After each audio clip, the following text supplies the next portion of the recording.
Hello. Oh, that's loud. So I'm Zoe, and I'm 17 years old and a senior at Cal, the Fournier High School.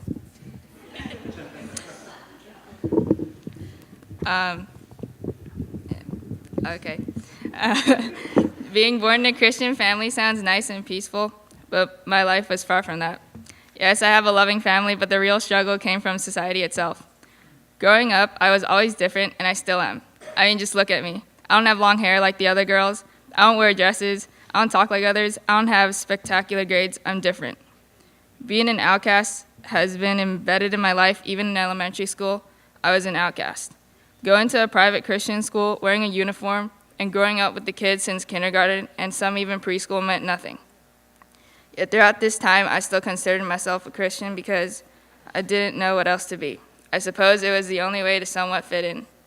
When I found out that I was moving, I was delighted. Nothing would be better than getting a clean slate at a new school where no one knew me. At my new school, I fit in perfectly. They liked who I was and did not mind that I called myself a Christian because most of them came from Catholic backgrounds.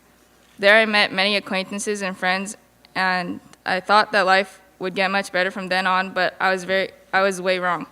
Instead of having a hard time at school, I started having a hard time at church. When people think of church, they think of a safe place where everyone loves everyone. Yet church became the last place I wanted to be.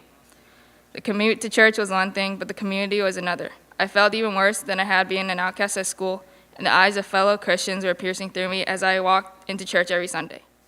I could tell that the people around me did not like me. They judged me for being different indirectly, and I became sort of a bad image to the church and was considered a bad influence on the kids. And every day for the next 4 years, I hated church and even God.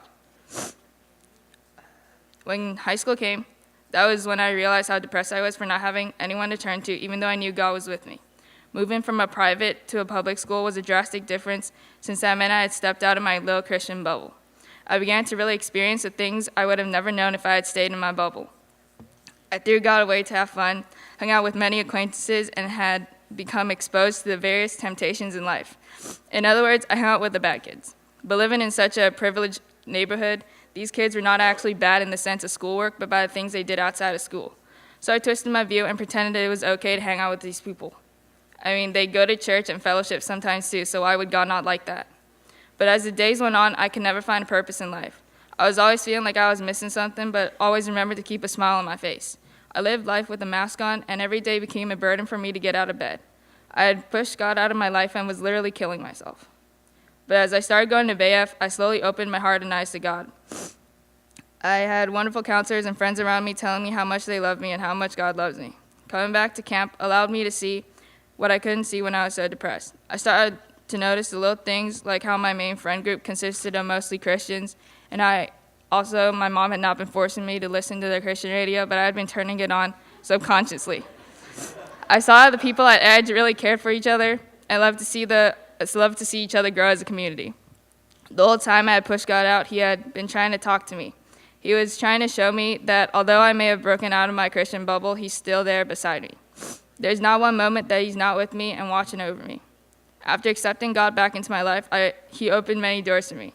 I became more open about my faith at school, especially towards the people around me. I was able to not cut ties with my acquaintances, but make it clear to them that I would not engage in things they're doing and try to help them stop as well. I was able to be one of the 7 who went to the Life Conference with Pastor Jonathan and Vince. I learned to see things in a different perspective through this conference and became closer at the 7. Accepting God into my life has also allowed me to realize that everything that comes out of your mouth doesn't have to be joyful to make someone's day. I realize that speaking of your hardships and pain can also make someone's day better because you're honest with them. And God has slowly opened my heart to accept the love of people around me and has allowed me to love others as well. Though it's a slow process, God has given me back a life worth living. Regardless of whatever happens in the future, my faith in God will continue growing, and his plan for me will continue to unravel before my very eyes. Thank you.